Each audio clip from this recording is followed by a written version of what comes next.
Welcome to PHADA's virtual 2021 annual convention and exhibition. We will commence with the opening session and PHADA's annual business session momentarily. Before we begin, we'd like to take a moment and review the logistics of today's conference. All attendees' cameras and microphones will be muted throughout the event. We will be taking questions at the end of the presentation, and at any time during the session, use the Q&A link in the toolbar to submit your question. Please do not submit via chat, as we will not be monitoring this for audience questions. We are recording the session and will make it available on the Whova app afterwards. And as a reminder, the discussions in this session are not for media use. For quotes and more information, please contact PHADA directly. We'd now like to introduce PHADA President John Hodge, who will present the welcome remarks. Welcome everyone to the 2021 annual convention. Wish we were in person, but here we are. We're going to start this off with a Pledge of Allegiance, so if everyone could join me. I pledge allegiance to the flag of the United States of America and to the republic for which it stands, one nation, under God, indivisible, with liberty and justice for all. Thank you. So again, thank you for attending today's session. We're very pleased to be able to have a special guest speaker to start us off. Someone I think we're all very familiar with, Dominique Blom. Since July 2017, Dominique has been serving as General Deputy Assistant Secretary for the Office of Public and Indian Housing. She's responsible for administering and managing a range of programs for low-income families, including the Public Housing Program, Housing Choice Voucher Program, and programs that serve Native Americans, totaling more than $30 billion in annual funding. From 2006 to 2017, Dominique served as the Deputy Assistant Secretary for the Office of Public Housing Investments at HUD. In this capacity, she was responsible for awarding and overseeing the Capital Fund grants, Choice Neighborhood grants, and Hope 6 grants, and implementing the Moving to Work demonstration. She was also responsible for developing policies and regulations governing mixed finance and mixed income public housing development, demolitions and disposition, voluntary and required conversions, and community and supportive services. In her spare time, she likes to cook, train her dog in agility. Those are the obstacle course events, run and ride her bike. I'd also like to take this opportunity to thank Dominique and her previous boss, Hunter Kurtz, the Assistant Secretary for Public Indian Housing at the last administration, because this was a very difficult time in dealing with the pandemic. And the lines of communication between her office and Mr. Kurtz's office was really fantastic and really helped us work together to solve problems. We know sometimes we can have our differences, but we were able to work out those differences, and that was really due in large part to your leadership. So thank you very much. So with that, I'll turn it over to you, Dominique. Great. Thanks so much, John. Really appreciate the invitation. It's a pleasure to be with all of you today. Thank you so much for having me. First, I want to thank PHADA and all of you for the work that you have done over the last 14 months, almost 15 months now, during this pandemic. You have shown leadership to keep residents safe and to keep your employees safe as well, and I cannot thank you enough. We know it's been an extremely tough year. It's been tough for all of us, and it's been extremely tiring for the communities that we have served.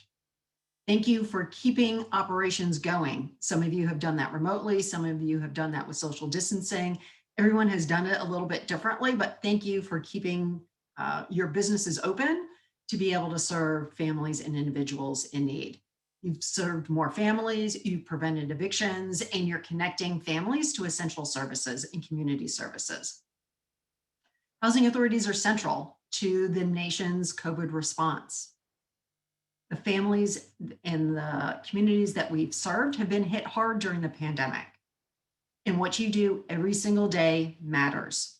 Thank you for showing leadership. Thank you for keeping families safe. Thank you for keeping people connected. I also want to take this moment to thank John, Tim, others at PHADA for your leadership and everything that you have done to keep open communications with HUD. For some of you, you may know that I am speaking with PHADA and the industry groups every single week. We have open lines of communication. As John said, sometimes we don't always see eye to eye, but it's important to know each other's perspective and keeping an open dialogue of communication. I want to thank PHADA for the suggestions that you have given us. It's helped to inform the emergency housing vouchers, and it also informs the types of waivers that we're thinking about making permanent. So thank you for the continued leadership and suggestions that PHADA has shown. It's a difficult time right now, and I want to say that we're at a crossroads. We're at a time now where we see that the pandemic has had an effect on people disproportionately. We have seen the inequities, the disadvantages that the families and communities that we serve. We need to make sure that we are all doing our part to be able to make sure that residents are safe and that we are uplifting communities and individuals. Let's go to the next slide, please. I've been asked to talk a little bit about the administration's priorities and how PIH is contributing to that. I'm going to highlight for you what I think is going to be most interesting to you, a little bit of everything, the budget, the COVID response, and the new priorities of this administration. But I want to make sure that we have enough time at the end of the session so that I can answer any questions. Next slide, please. So first and foremost, the response to the COVID-19 pandemic. This is PIH's top priority. It's the administration's top priority, and I'm sure it's been front of mind for you. What we've been doing here is making sure that we stay engaged with PHAs, with you, and with your leadership. We have had multiple phone calls. We've had multiple webinars, statements that we have put out with regard to new initiatives that become available, new resources with regard to vaccine awareness, the new partnership between HUD and HHS, where we're asking PHAs to coordinate closely with federally qualified health centers, and making sure that at least we're getting the message out. We're providing you with as much support as possible. And again, PHA engagement is a two-way street. Hearing from you what more HUD can be doing to help you during the pandemic.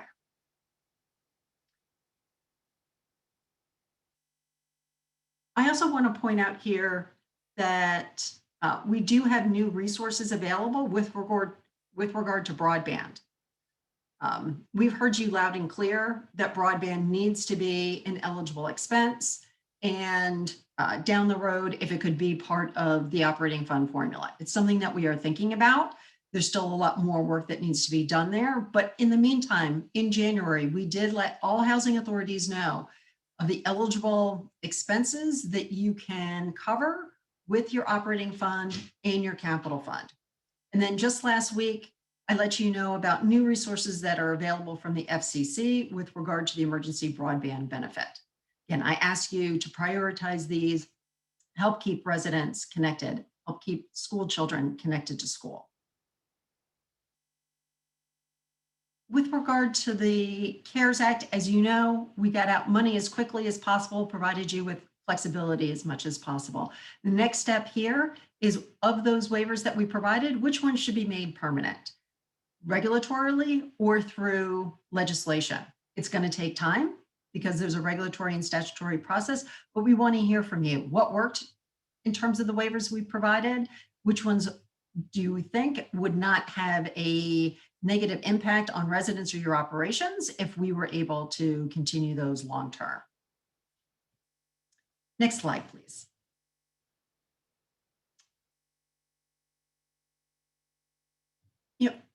I think one of the reasons why PIH and HUD have been entrusted with more money is because we all did and utilized the CARES Act funding that was provided. And the next step then was the American Rescue Plan. Here, there's over $60 billion of funds that are provided for housing-related investments. And housing authorities are at the front and center to make sure that the American Rescue Plan lives up to its promise to helping those that are most in need. What we have available today is $5 billion of funding. specifically to help those that are homeless or at risk of homeless. Just last week, we made a preliminary allocation to close to 700 PHAs to help with homeless individuals. We ask you, if you're part of that group of 700, please let us know by next Monday whether you'd like to participate. At this point, we have 38% of the PHAs have said yes, and we're hopeful that the rest of you will say yes as well. This is too important. This is a way to be able to serve those that are extremely vulnerable who don't have a home today. Also, with regard to the American Rescue Plan, we know many of you are engaged with the Treasury's program on the Emergency Rental Assistance Program, otherwise known as ERAP. Please continue to work with states and localities so that residents can get access to these Emergency Rental Assistance Program funds to prevent people from being evicted. On the American Jobs Plan, right, we are all celebrating that the American Jobs Plan includes $40 billion of fund specifically for public housing capital needs. We know that there are tremendous needs there, but we also know that NYCHA alone has estimated that their capital needs is at $40 billion. That means that $40 billion as part of the American Jobs Plan needs to be leveraged with tax credits, with other sources of funds to be able to make sure that this $40 billion creates a sustainable long-term investment in public housing so that thousands of families, millions of families are served long-term in public housing. I want to touch briefly on the President's budget for fiscal year 22. The President's budget will most likely be released by the end of May. You'll get more details there, but the highlights have already been released. And that means for HUD, $9 billion more funding is being requested than what was enacted in 21.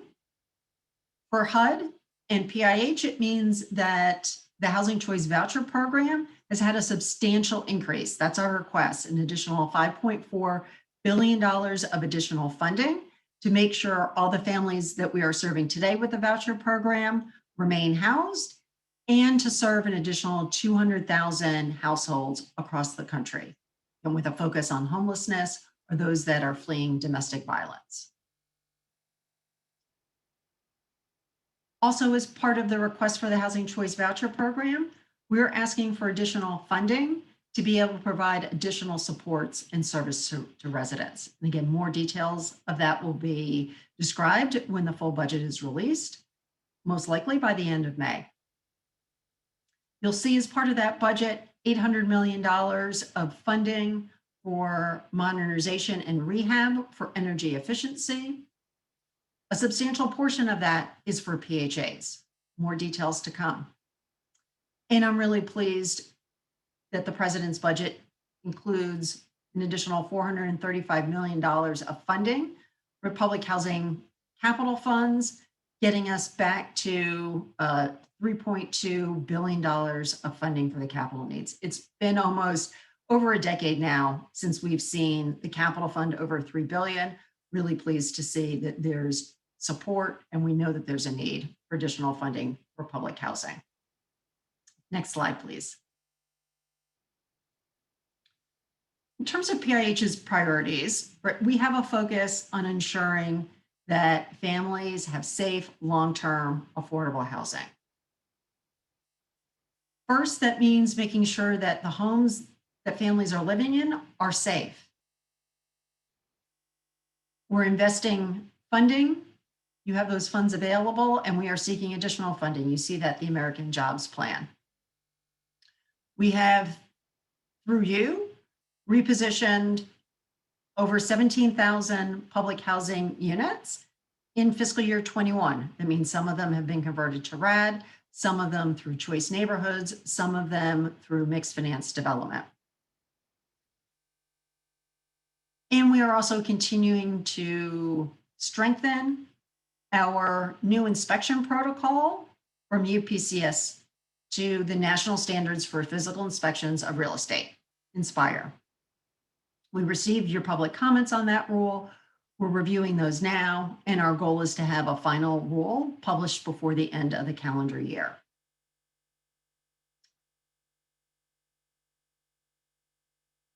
Resuming inspections was not necessarily a popular decision for us, and one that I know that many housing authorities had reservations about resuming inspections. That's why we are doing this gradually through this calendar year, focusing on those properties that are had in the past failing scores, or there was substantial health and safety risks. That's our focus for fiscal year 21. There are about 800 properties of public housing that we will be focused on this calendar year, plus an additional 200 properties where PHAs have asked for inspections.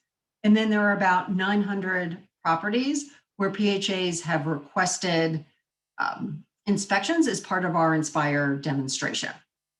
For all of those inspections, we're giving you 4 months of lead time, letting you know that an inspector will come on site. That way you can ensure that you have proper protocols in place with regard to social distancing, PPE, and are able to provide notification to the residents. Residents do have the ability to deny the inspection and not have an inspector come into their unit. And then we will go to another unit to be able to ensure that we are able to do a proper assessment. And I'm happy to answer any additional questions with regard to resuming inspections. We continue to have a focus on PHA performance. About a year and a half ago, you'll recall that I sent letters to about 300 PHAs that based on the amount of operating subsidy that they had in their expenses, right, there was a cash flow problem, right? There were indications of financial insolvency. Really pleased to let you know that because of your efforts, that over 45 PHAs have become solvent over the last couple of years, and we continue to make progress there. But please know we are going to continue to emphasize PHA solvency, because without you, we can't carry out these programs. And I want to let you know about the efforts on troubled properties and troubled PHAs. The Gary Housing Authority, thanks to their local leadership, is now under local control once again. And I also have some news to share with you, if you haven't heard already, that HUD did take possession of another housing authority. That's the Highland Park Housing Authority in Michigan. We have taken control and possession of that small housing authority, approximately 200 public housing units, to ensure that those families are safe and have proper housing. Next slide, please.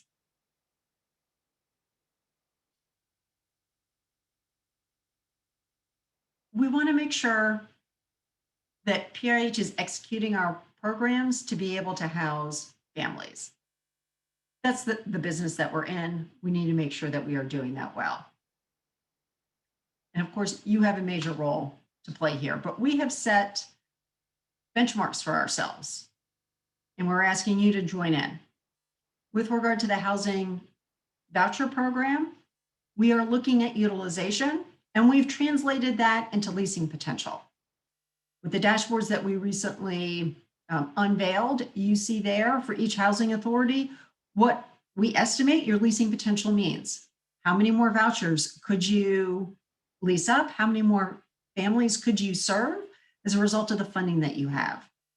Our goal is to bring us down to a leasing potential of 45,000, because we are currently at a high of 90,000. It means 90,000 families aren't being served today, and there's money for it. So please, I ask you, if you have funds in your reserves, please utilize that.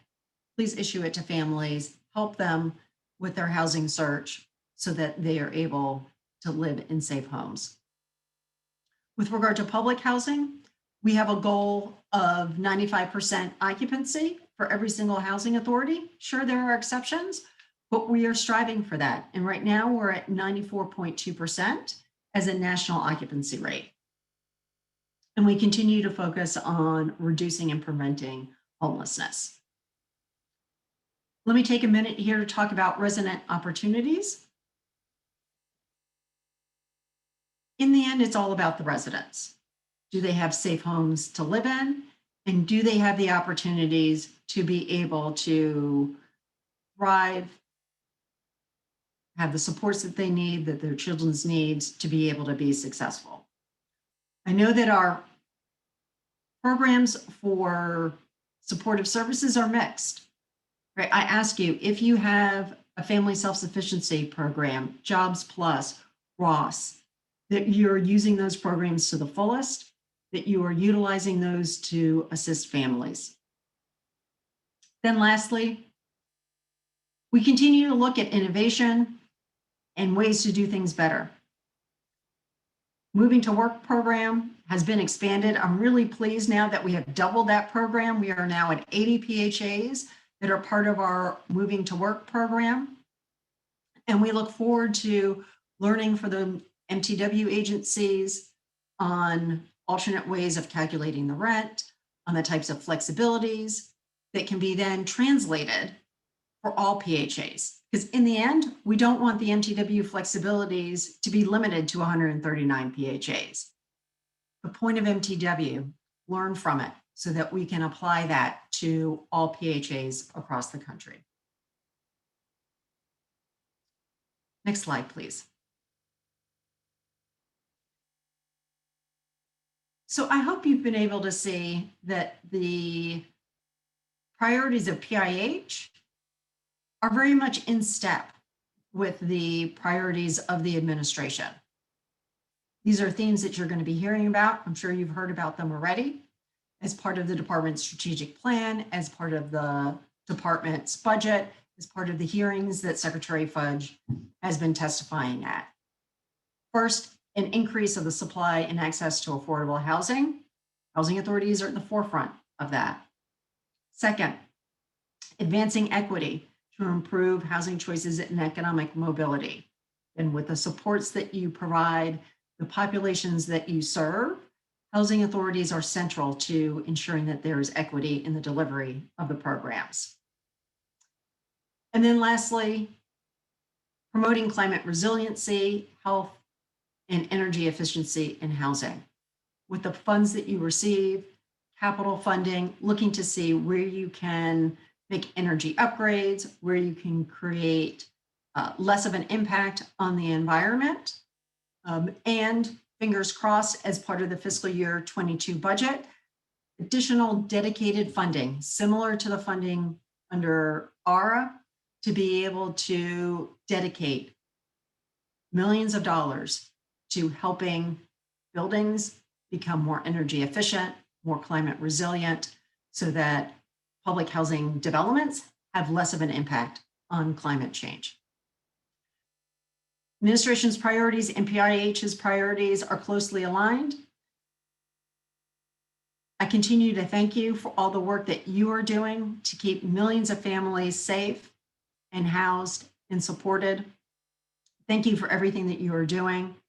And with that, let me open it up for additional questions. Thanks, everyone. Thank you very much. And we will now be taking questions from members of the audience. As a reminder, please enter those in the Q&A tab.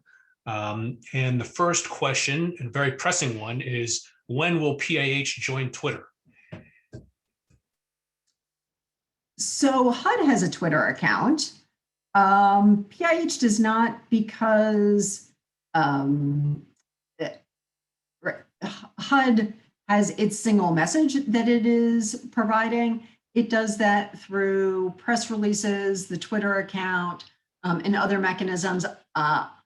Maybe when we have an assistant secretary that joins us, he or she will ask for a Twitter account, but for right now, it will be the HUD Twitter account. Some areas cannot lease up to the potential regardless of having funds or not, especially now during the eviction moratorium. Landlords are leaving the program in droves across the country. Without landlords, there is no lease potential. So I think that they're looking for a response on that. Yep. I definitely want to acknowledge that the market is tight, right? rental rents are going up, construction costs are going up. It means that there is a lack of supply of affordable housing. And I want to acknowledge that despite the efforts of PHAs, there still may be difficulty with residents that have a voucher being able to lease them. I think what you'll find as part of the 22 budget is that we are dedicating funds specifically to attract more landlords, to provide additional funding that will enable residents to be able to do their housing searches, because more is needed. And we are seeking additional funds as part of the 22 budget to make it hopefully more enticing and easier for low-income residents and renters to be able to find homes. I acknowledge the point, and I agree with you completely. Is there going to be a basic PPE protocol for inspectors? And does a PHA have the ability to enhance what HUD requires if it's less than what the PHA itself is doing? There are PPE protocols in place for inspectors. If you go to our website, you will see the protocol that has been established. We also have Q's and A's that also describe the PPE protocol. So it's about the PPE, it's about social distancing, it's about cleaning of the equipment. Yeah, so all of that is in place. If you would like to have enhanced protocols, please talk to the inspector that reaches you and to the TAC so that we can be aware of additional precautions that you would like to put in place. And can you elaborate on the public housing modernization, specifically the energy efficiency piece? Will this be a rerun of energy performance contracting? So as part of the President's budget for fiscal 22, the administration is seeking dedicated funding for energy efficiency in a variety of different forms to be able to provide flexibility to housing authorities. So I can't speak specifically about the energy performance contract program, but you may see some information about that and other ways that housing authorities can use these funds specifically to make developments more energy efficient, more climate resistant, and to be able to plan for the future. Will you speak about or can you speak about the resident council's opportunities? I'm not quite sure what is meant by the resident council opportunities in general with regard to resident supports and resident programs. We are continuing to seek funding for Jobs Plus, Family Self-Sufficiency, and Ross. I do think that this administration is going to want to look at supportive services more broadly and start thinking about ways that residents can build their assets. So I think we will be entering into discussions with stakeholders on this issue to see what more can we be doing from an asset building perspective with regard to the residents that we serve. This question, has HUD ever considered a grant program for potential housing choice voucher landlords where the funds would be provided to bring properties up to HQS standards in return for adding the subject property to the program for a set amount of time?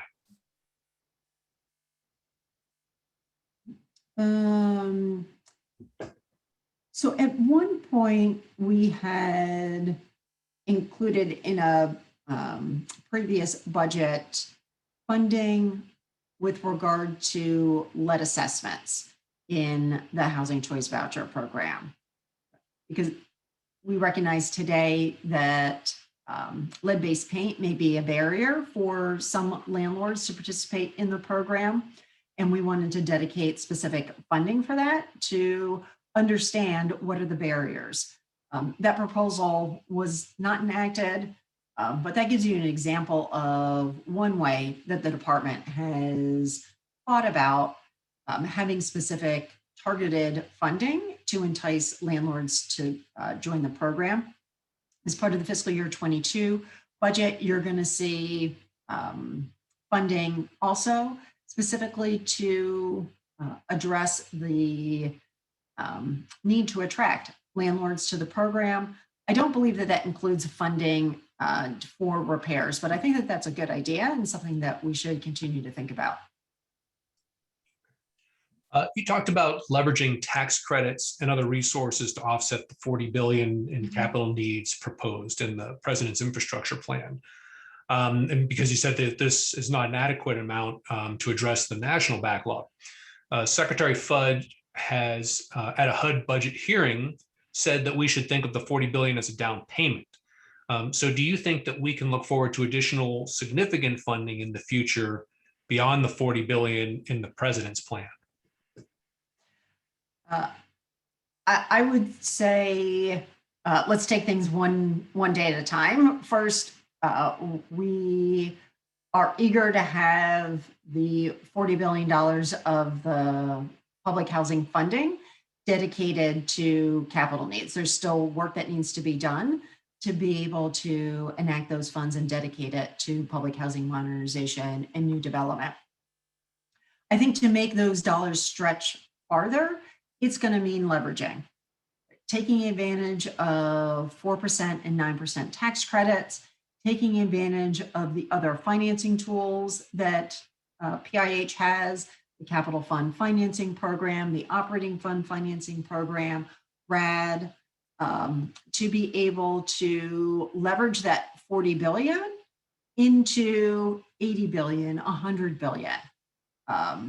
Personally, I think that this $40 billion of funding, should we receive it, is a game changer. It's a once in a lifetime opportunity to be able to put public housing on a strong footing, right, for decades to come.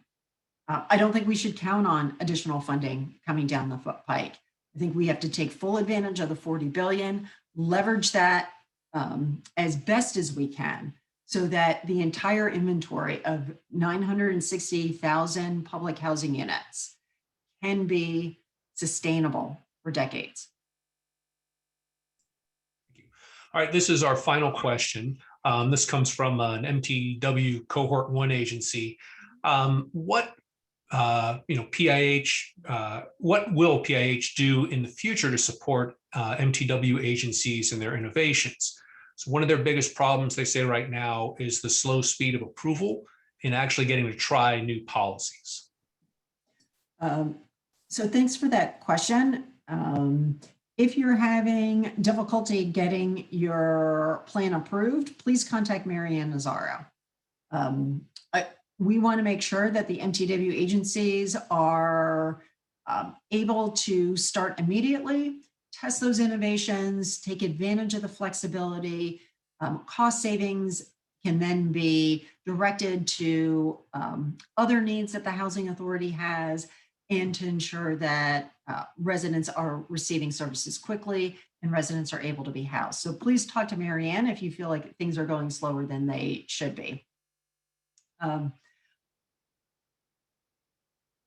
Ultimately, we want to make sure that the MTW innovations that you create are sustainable long-term and can be used by all housing authorities. If you need assistance with figuring out what proposals you want, the department does have technical assistance specifically dedicated to MTW. So we want to be able to provide you with additional ideas and innovations through our technical assistance provider, as well as the MTW office itself. So those are some resources as well. Great. Thank you, Dominique. It was a pleasure having you, and the information provided is wonderful, and certainly we all appreciate the additional funds that are coming to public housing. Certainly for me, I'm out of public housing now, April 1st, streamlined voluntary conversion. So, but that's how it goes. We look forward to continuing to work with you and Secretary Fudge and the incoming Assistant Secretary for Public and Indian Housing. And we know great things have been happening, and we certainly hope that will continue and expect it will. So again, thank you very much for joining us today. You're welcome. Thanks, everyone. Thanks for everything that you are doing. And please let us know what more we can be doing to support you. Thanks, everyone. Thanks. Have a great day. So let's continue with the virtual session here, and just wanted to take a few moments here to take this opportunity to thank everybody that's joining us today virtually. My term as president is expiring during this conference, and I really have just appreciated working with all of the members, the trustees, the staff. It's been a quick 2 years, as all the past presidents have always said that, but it is true. It did fly by. I want to thank John Clark, the immediate past president, who was there to support me and answer any questions that I had these last 2 years, and certainly provided the guidance for me to continue the good work that he had started. I'd also like to welcome David Northern Sr. as the incoming president. David will be taking over. David is the president and CEO of the Housing Authority of Birmingham District in Alabama. He's a very intelligent, dedicated housing professional, and I know he's going to be serving FADA very well these next 2 years. So congratulations, David, and welcome as your incoming term as president of FADA. As I say, it's really been a pleasure to serve as FADA president these last 2 years. It really is a career highlight for me. I've been so grateful to be working with so many dedicated professionals around the country, the dedicated FADA staff. I think I can safely say that I've had one of the most unique presidencies in FADA history. Dealing with a global health pandemic has really created a lot of challenges, but it's also created many opportunities. FADA was able to work effectively with HUD to address many of the concerns that COVID raised and created for our work environments. And it was really encouraging and really fruitful that we had the opportunity to sit down and talk to HUD, but also that they listened, and they were really able to put forth a lot of waivers that addressed these concerns and allowed us to continue to serve our residents safely for our residents and our staff. And we really are now looking forward to continue to work with them to see if we can enshrine some of these waivers, because one of the things that the pandemic has allowed for us is to show that we can continue to conduct our work with less regulations to serve the people that we need to be reaching and do it in a safe manner. So we are hoping to continue this regulatory relief path that we're on, and we're looking forward to working with HUD to continue that, make sure that happens. This past year, most recent, the recent year, our nation has come to terms with some of the issues that we've been facing in this country and have not been dealing with, and that's racial equity. So with the murder of George Floyd last May, it was just unbelievable to see that and witness that. And such a sad thing has happened in our nation, and it's been happening in our nation. And the fact that it's really, I think, trying to take some real steps to address these issues that have been long overdue. FADA has been looking at this opportunity to see how we do our business, how we do business in the industry, and trying to find a way to move forward to make sure that we have racial equality for everyone. We formed a racial equity subcommittee. It's been chaired by Bill Simmons and Jody Geese. We put forth a lot of ideas and plan to share information. And if you go on the FADA website, you can see a lot of that information is there, especially not just what FADA is doing, but what our colleagues are doing around the country. So I certainly encourage people to look at that. I'd also like to take this opportunity to reach out to new FADA members, members that have been with us for some time, but have not been active in FADA. FADA is a great way to meet your colleagues, get information, share information, but it doesn't happen without the volunteers that step forward in leadership positions. And we have numerous committees of FADA, and that's where the real work gets accomplished. And we're looking for people to serve in those committees And when there are openings on the Board of Trustee, we look at those committees to see who's been active in PHADA and who wants to step up to become a leader in our profession and with our organization. So I strongly encourage everyone to take that opportunity. Contact PHADA staff if you're interested in serving. I'd like to tell the story where Kurt Hebert, a past president of PHADA from Keene, New Hampshire, had approached me and asked me if I would be interested in serving on the legislative committee. And I hesitated, as most of you would do, because we're all busy at our individual agency. But I knew that, the organization and the industry is only as strong as the people that are in it. And in order to make change, you have to be involved in it. And so I volunteered and look where I ended up. So it certainly was the best decision that I ever made. And I strongly encourage you to all do that. Lastly, I'd like to thank Tim Kaiser, Executive Director of PHADA, and his entire staff. They've just been such a pleasure to work with, so responsive, always got the information that you're looking for, very well informed, very dedicated, even all during this pandemic. Never had an issue reaching out to them, and they're just really great support. And I want to thank you very much. So with that, we are now going to have our opening annual business session. And this is really an opportunity to learn what those committees have been doing this past year. So there'll be an individual report, and then there'll be some motions to approve these reports, but we'll get into that in a minute. One of the things I'd like to do at any conference, and again, I wish I was in person to do this, but we have some people at a first-time PHADA conference, albeit virtually. We certainly hope that we can have we will be having a conference in September down in Washington, D.C., and I certainly encourage you to attend that session if you're so inclined to travel. I know I am. But normally we reach out to those first-time attendees at the conferences to thank them for coming and, again, just to get to know one another. So those of you that are online, welcome. And I do look forward to actually seeing you in person. As I mentioned earlier, we have committees. We are looking for people to sign up for that. So again, reach out to PHADA on their website, through their emails, call them in person, or call them on the phone line. That's fine. Any way you can do it, reach out, let them know you're interested in serving.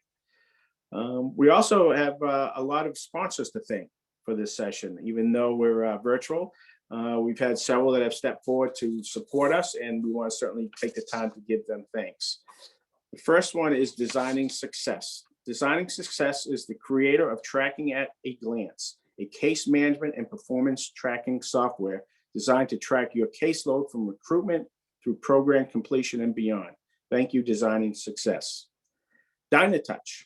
Dynatouch is the leading kiosk provider for the top housing authorities in America. Their COVID-19 response technology allows you to continue safe operation while assisting and protecting your residents and employees. Dynatouch. Emphasis Software. For over 40 years, Emphasis Software has been providing management software and services to PHAs of all sizes. Emphasis products help organizations streamline daily business processes and improve productivity through automation. Emphasis Software. Easy Snap Baseboard Heater Covers. Easy Snap Baseboard Heater Covers creates baseboard heater covers for facilities with hot water baseboard heat. Their product keeps children safe, prevents theft and damage, and are made in USA. Easy Snap Baseboard Heater Covers. Thank you. GoSection8.com. Since 2003, GoSection8.com has partnered with 600 plus housing agencies, providing affordable housing to millions of families, improving PHA's efficiencies, and ensuring HUD compliance. RentWatch, their rent reasonable determination software, has saved taxpayers more than $3+ billion. HAI Group. HAI Group is recognized as a pioneer of affordable housing insurance programs. Thousands of housing professionals rely on them for risk management consulting, original housing industry research, advocacy support, and professional development training. HAI Group. Yardi. Yardi offers PHA solutions for accounting, property management, and compliance. Their software helps agencies efficiently serve waste-listed households, applicants, residents, and participants with online solutions designed to minimize the need for paperwork and in-person meetings. Yardi. So again, thank you very much for all of the sponsors. We cannot do this without you. Certainly I want to encourage you to visit the virtual exhibit hall on Hoover. You can explore their products and services, and I'm sure you'll be able to get in touch with them. I know they would love to hear from you. So if you get a minute sometime today, please stop by and visit the virtual exhibit hall. Okay, with that, I'm now going to thank those who are not giving reports, but serve on the executive committee for PHADA. So this is the group that meets to advise our executive director and the full board. And those that have been serving and not giving a report today are our Senior Vice President, David Northern Sr., the Housing Authority of Birmingham District in Alabama, Secretary Brenda Westfall, Ithaca Housing Authority, Ithaca, New York, Bylaws Committee, Bob Cunningham, Jamestown Housing Authority, Jamestown, Rhode Island, Parliamentarian, Amy Jones, Reno Housing Authority, Nevada, Sergeant at Arms, Matt Carter, White Plains Housing Authority, White Plains, New York. Thank you for your service these last 2 years. I very much appreciated it. So let's get into the committee reports. And the first one I will recognize is our Professional Development Committee, Peg Barkley, Mowacoupin County Housing Authority, Collinville, Illinois. Take it away, Peg. Thank you, Mr. President. I appreciate the opportunity. I am speaking on the annual report of the Professional Development Committee. Our past conferences, due to COVID pandemic, all of them were either canceled or held virtually. While virtual conferences were not ideal, we appreciate the opportunity to stay connected with you and provide critical updates and resources. Our first virtual conference was the 2020 Legislative E-Forum held last September. The 2021 Commissioners E-Conference was held in January with close to 600 registered attendees. PHADA also held several topic-specific webinars over the past year. And we're excited for this week's 2021 Virtual Annual Convention and Exposition. We have a great session lineup with wonderful speakers. Please be sure to check out our sponsor information on HUVA as well as the virtual exhibit hall. The PHADA Rutgers Executive Director Program, also known as EDEP. The EDEP workshops are held virtually during the last year. Thank you to our partner at Rutgers, Christine Cicio, and our EDEP faculty who have worked to transition the courses to Rutgers' online learning management platform. We've received great feedback on the virtual courses. Due to the demand of the EDEP workshops, we have began hosting 2 cohorts of students starting in January of 2020, which has almost doubled our number of students able to attend each workshop. We held a virtual network event for current EDEP students in February to facilitate peer-to-peer connections. And that program went over very well with all of the individuals attending, and I attended also. Upcoming conferences, the 2021 Legislative Forum will be held September 12th through the 14th of 21 in Washington, D.C. At this stage, we're hoping to have some in person, and our final plans for the meeting are subject to discussion with the hotel and the PHADA board. Please stay tuned for our updates. The following dates and locations have been confirmed for the meetings in 2022. 2022 Commissioners Conference, January 9th through the 12th of 2022 in San Diego, California. The annual convention and exhibition will be held May 19th through the 22nd, 2022 in San Antonio, Texas. And the Legislative Forum will be held September 11th through the 13th, 2022 in Washington, D.C. Additional future meetings can be found on the HUD or on the PHADA website. Mr. President, I present this report in the form of a motion. Thank you very much, Peg. Excellent report. We're going to move on now to the membership committee. I will introduce Ann Smith, Menard County Housing Authority, Petersburg, Illinois. Take it away, Ann.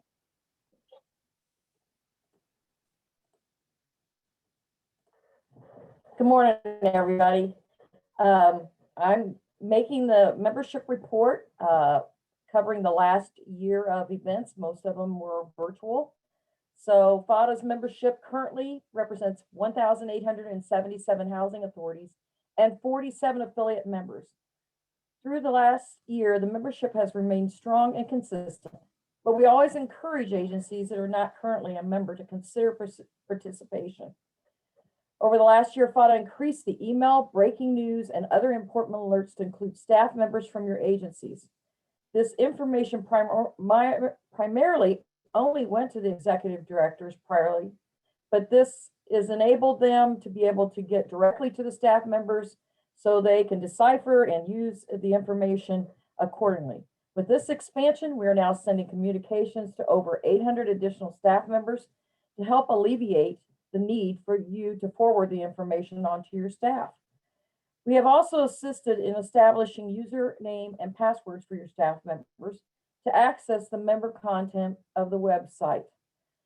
This enables your staff to read all member content, including alerts, breaking news, and the online version of the Advocate.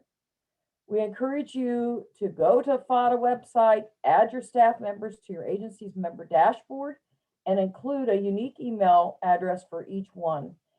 If you need assistance, please contact our membership director, Norma Ballou, at nballou@fada.org. As far as non-member communications and marketing efforts, FADA continues to include non-member agencies with important communications and has over the last year utilized several marketing efforts to give them an opportunity to participate as a member. In addition to our regular marketing efforts, we offered 2 campaigns that allowed non-member agencies to either obtain a 3-month trial membership with full member access or to join as a member and receive free conference registrations for our virtual events. We also opened up an affiliate spotlight and dedicated resource webpage. This year we established for affiliate members and offered them the opportunity to upload their logos, contact information, and company descriptions. In addition, we're now featuring several of our affiliate members in each issue of the Advocate and spotlighting each company on our website page on a rotating basis. As always, we are looking for new initiatives to serve our members, and we encourage any of you that are interested in participating in the committee to contact Norma Ballou at nballou@fada.org. Mr. President, I move that you accept this report as presented. Thank you very much, Ann. We appreciate all the work you've been doing. Let's move on now to the small PHA committee. Cindy Neighbor, York Housing Authority in York, Nebraska. Oh, good morning, everyone. The 2000 year, the year of unknowns. In my 40+ years of housing, I honestly can say I've encountered more obstacles than ever. However, with the obstacles come opportunities, as you said, President John, such as the waivers for COVID, which in hopes some stay in practice, and the increase of funds for the CARES Act. We outlined a lot of our goals this year. Some of them were met, some of them we are still proposing and advocate for, and we've got these on our slide. I've missed meeting in person with all of the committee members. We've met virtually this year. And this will be my last small PHA committee report. As John said, we change every 2 years, and I've done this for several years now. So it's time for some new blood and thought and vitalization. And I will remain on the committee. I just won't be your chair. I want to thank the committee members for their valuable input and the FADA staff for keeping us informed. A special thank you to David Weber for keeping me on task, which is a big job. Thank you, David. And providing all of our agendas to our committee members when we met virtually. I challenge all of you to remain passionate about the lives we change every day. Thank you, Mr. President, for your service through this uncharted time and your commitment. And I tell you, prepare yourself for crickets now. You won't get as many emails and calls as you would. But this outlines, the items that our small PHA committee really advocated for this year. And some of them are going to happen. And I was glad to see the notice come out about the scoring and the inspections, the FAS and the CMAP. The admin fees, we still need to advocate for. You just heard Dominique talk about utilization. Well, we need people to get those units rented. So the staff needs to be in place. So every time you get an opportunity, be sure and advocate for the admin fees to match 100% of the CAP allocation. Mr. President, I make this report in the form of a motion. And we thank you very much, and Cindy, for all your years of service. And I look forward to continuing to work with you as an ex-president. So we will now move on to the Housing Committee. Josh Meehan, Keene Housing, Keene, New Hampshire. Thank you very much, Mr. Outgoing President. And good morning, everybody. So you can see here, while it was a busy and very strange year, we've managed to condense our activities down to these 4 bullets here. We submitted recommendations for CARES Act waivers. We worked to sustain and expand them as the pandemic continued. And we've advocated for effective dispersal of CARES Act funds. I think what we heard from Dominique this morning sort of confirms the effectiveness of our advocacy over this past year.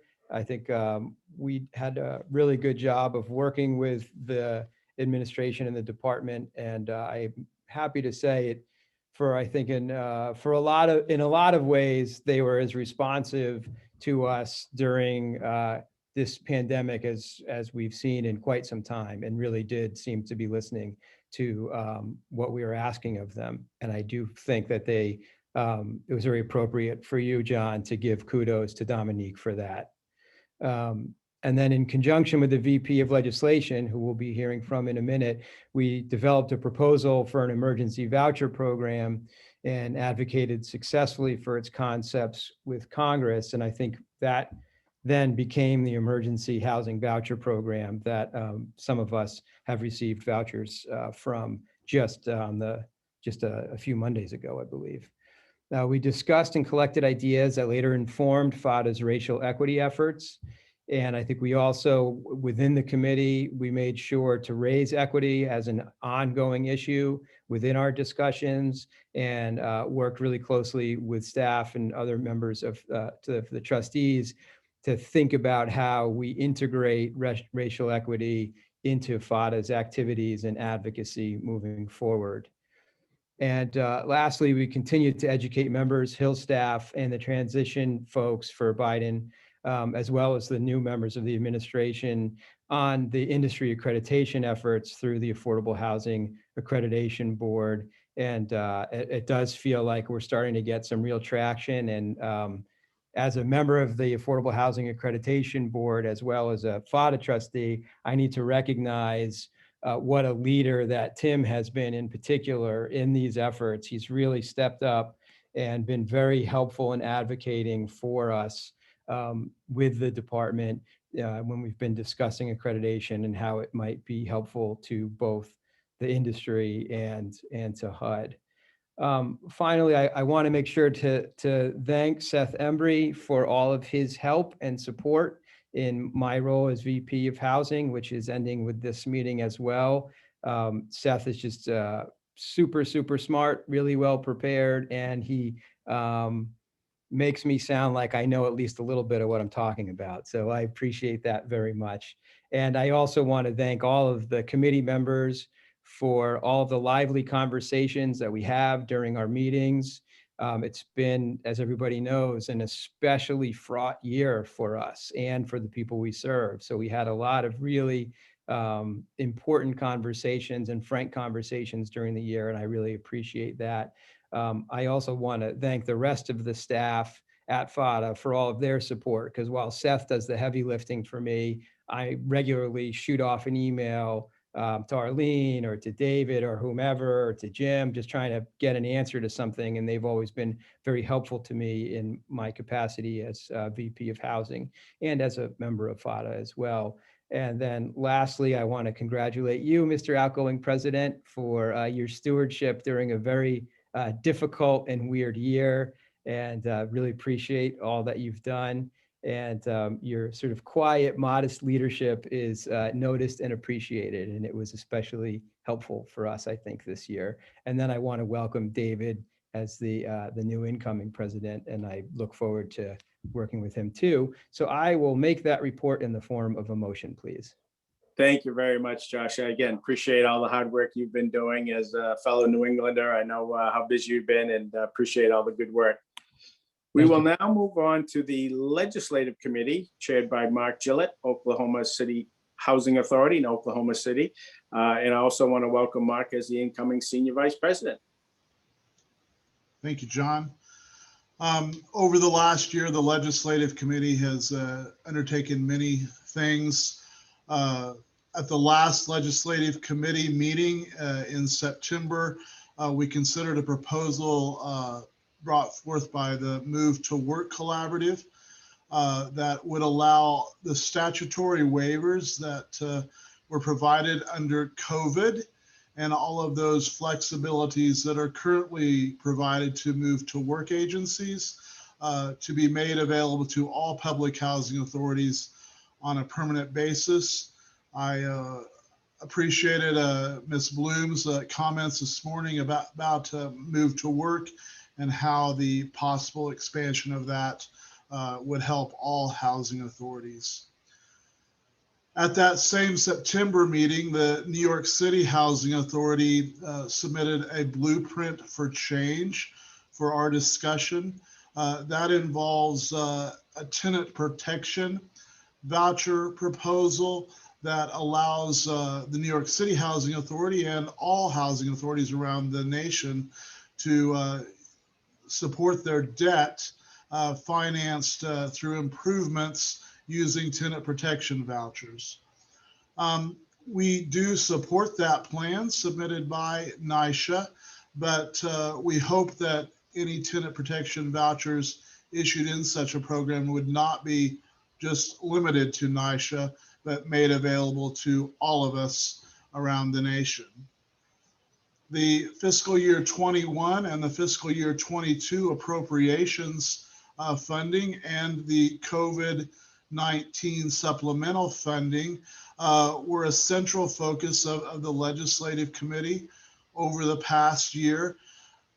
We have all been significantly influenced by that COVID-19 and needing of additional funds over the last year. So in 21, the highlights included increasing the operating funds, the Section 8 administrative fees, both of which were necessary to implement those unique management and unique operating issues that we all experienced due to COVID-19.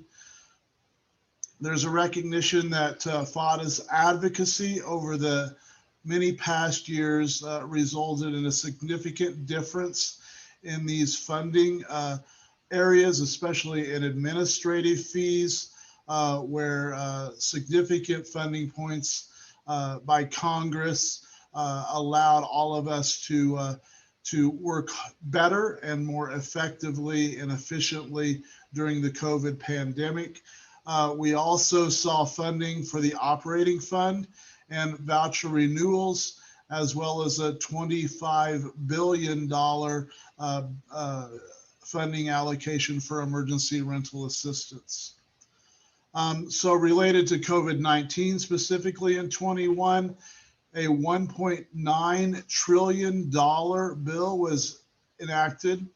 And in that bill was $21 billion for emergency rental assistance and $5 billion for emergency housing vouchers. Some of that information Ms. Blom and others have spoken about this morning. So encourage you, if you were one of the recipients of those emergency housing vouchers, to work with your continuum of cares and work with HUD to provide those vouchers to those who need them. Now, 2022, the appropriations acts that have just started coming out The Biden administration released a budget that included a 16% increase in domestic discretionary spending. That is $68.7 billion proposed for HUD. It was a 15% increase, or $9 billion over the FY21 level. There's a piece of legislation called the Public Housing as Infrastructure legislation. It's related specifically to the capital fund. In fiscal year 21, the president released the American Jobs Plan with over $2 trillion. 40 billion of that proposal is targeted for the capital fund in public housing. And we hope that that will be implemented. Notably, it was PHADA's analysis and an advocate column that led to the U.S. House Committee's support for that large figure, which then was subsequently picked up by the other industry groups and other national organizations. And we look forward to beginning to be able to address the national backlog of capital needs while our political landscape is favorable to such things. Tax credit legislation, the Affordable Housing Credit Improvement Act was introduced last month. PHADA advocated for that. It's a minimum 4% housing credit that was enacted in fiscal year 21. The SAVE Act, or the Support Allowing Volume Exception, say that fast 3 times. The SAVE Act provided an exemption from state volume cap requirements that are included in some tax credit legislations. That was enacted or championed by Catherine Clark from Massachusetts, and also advocated for by Michael Johnson, who is the PHADA trustee and the executive director of the Cambridge Housing Authority. And we are continuing to work to implement that piece of legislation. There is a proposal for a single-use voucher program being implemented by Representative Adam Smith from Washington. It's entitled the Long-Term Recovery Act. We have expressed concerns with that piece of legislation, and we have met with the congressperson's staff and relayed those concerns. And so all of those concerns are being addressed in a new version of the bill. And we have now then supported that piece of legislation formally with a letter to Representative Smith. Section 8 vouchers as entitlements being proposed by Earl Blumenauer from Oregon. Provides Section 8 vouchers as an entitlement. It has many challenges, but also many opportunities. Some of us are concerned about that possibility, but PHADA staff at the committee's direction visited with the representative's office. And while no bill has been formally introduced, we are continuing to work with other organizations to promote this new pieces of legislation. I think the overall gist is that funding is looking better, and vouchers are one of the future goals of the administration and of Public Housing Authority advocates nationwide. I would like to offer my thanks to Arlene. Ms. Khan is the spearhead driving force behind the legislative committee and is always very helpful, and I've appreciated her as I've served for the last couple of terms as the legislative vice president. So, Mr. President, I'd like to make this report in the form of a motion. Thank you.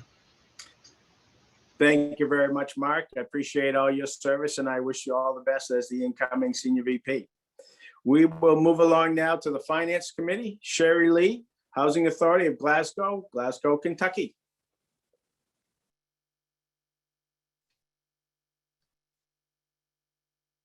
Good morning, everyone. Happy Monday. And I would like to present the Finance Committee report. The Finance Committee continued to meet during the 2020-21 year remotely, and we did that in conjunction with FADA's meeting schedule. I'm pleased to report to the membership that even though FADA was to hold our in-person conferences over the year, FADA's membership remains stable and our finances are in good condition for our fiscal year end September 30th, 2020. We received an updated financial report last Tuesday at our last committee meeting. This report addressed our current fiscal year, and we continue to remain in good, solid financial condition. FADA had an independent audit conducted at the end of 2020 for our previous fiscal year. The auditor reported to the Board of Trustees that we had no findings, our internal controls are sound, and we ended the fiscal year in a positive position, which is great news considering all the difficulties that we've all experienced over the past 12 months. If any of our members would like more information, please do not hesitate to contact me or contact FADA's Executive Director, Tim Kaiser. I want to thank our members, our FADA members, for continuing to support FADA and the work that FADA staff conducts for our industry. It's very important that we all stick together during these trying times. I also want to thank the Finance Committee for their hard work over the past 2 years. Especially want to thank Tony Polcari and Tim Kaiser for keeping us on track financially. Congratulations, John Hodge, on a successful term, and good luck to you in your semi-retirement role. And thank you for your leadership. I would like to move for acceptance of the Finance Committee report. Thank you, Sherry. Appreciate all the work you've been doing, and certainly finance may be an unsung role, but it's certainly very important to FADA. So thank you very much. Okay, let's bring up the Bollinger Committee now. Earl Rickman, Mount Clemens Housing Commission, Mount Clemens, Michigan. Take it away, Earl. Thank you, Mr. Chair. The Bollinger Scholarship Committee has continued to meet throughout the following 2021 year. We met remotely. The work for the Scholarship Committee began in October when we sent the postings for the scholarships that FADA provides to the members of that FADA membership, introducing the information to seniors of residents of those housing authority members. We met in January to go over the number of applications that we had received. Then we met most recently in April to go over and announce the winners of the various scholarships. So the Bollinger Scholarship awardee, Chloe Olivia Golston, she's from the Enlivid HUD-PIH program in North Carolina, where the executive director is Fulton Meacham Jr. If you saw the most recent edition of The Advocate, it has a write-up of each of the scholarship awardees. Ms. Golston, the Bollinger Scholarship Award recipient this year, matriculated her high school academics in 3 years, which the committee thought was outstanding. The Nan McKay Scholarship awardee is Miss Annalisa Lachey Mona Shears. She's from the Tennessee Valley Regional Housing Authority, the executive director, Jason Spencer. The Freedom and Civil Rights awardee, Jamie Gamali Monte. She's from the Cambridge Public Housing Authority, and the executive director is Mr. Michael Johnson. We received $2,500 back from a previous Bollinger Scholarship Award recipient, Michaela Scruggs, for unused scholarship dollars, which will go back into the Bollinger Scholarship Fund. PHADA donated $3,500 to the Bollinger Scholarship Fund, and we always thank PHADA for that contribution. A plaque was sent to Miss Chloe Olivia Goldston, since we were unable to have our conference in person the second year. It prevented the board and other the PHADA membership from meeting some great students that are the honorees of the various scholarship awards. A plaque will be sent to Miss Goldston. Some of the things that the committee discussed was possible changes to the essay questions for the future. I would like to thank the members of the Bollinger Scholarship Committee for their hard work, dedication, because reviewing and scoring the applications is at times it's a very tough decision to make. We only have so many scholarships, and we have so many deserving students that apply that it's a tough decision. But this committee always hammers out and comes to a consensus, and we select some great people, as you all witnessed at the conferences when these young people have presented. I would like to thank you, Mr. President, for your faith and confidence in appointing me to the chair of this great committee.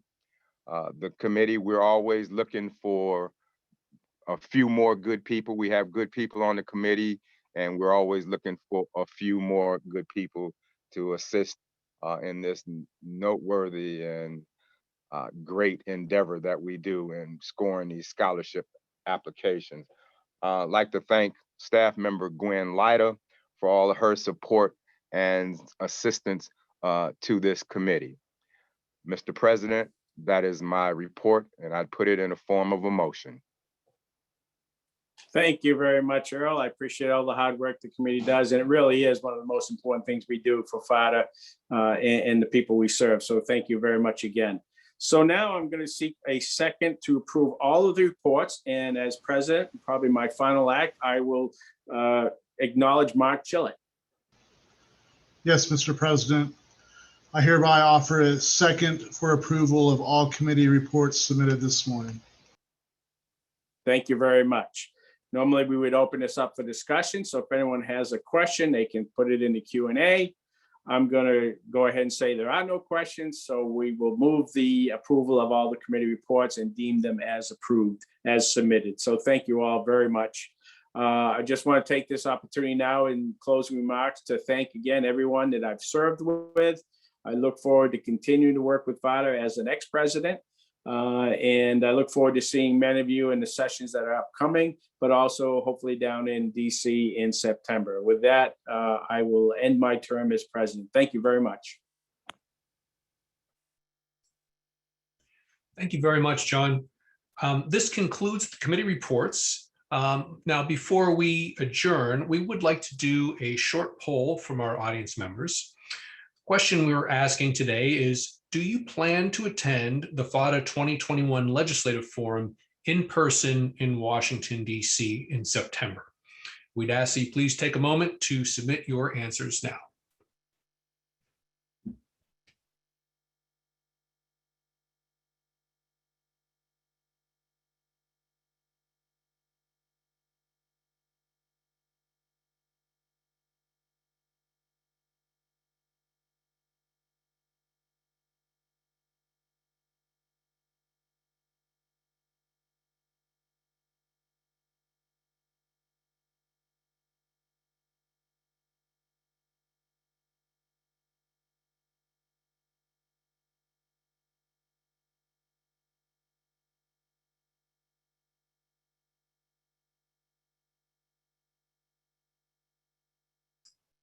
This concludes our opening session.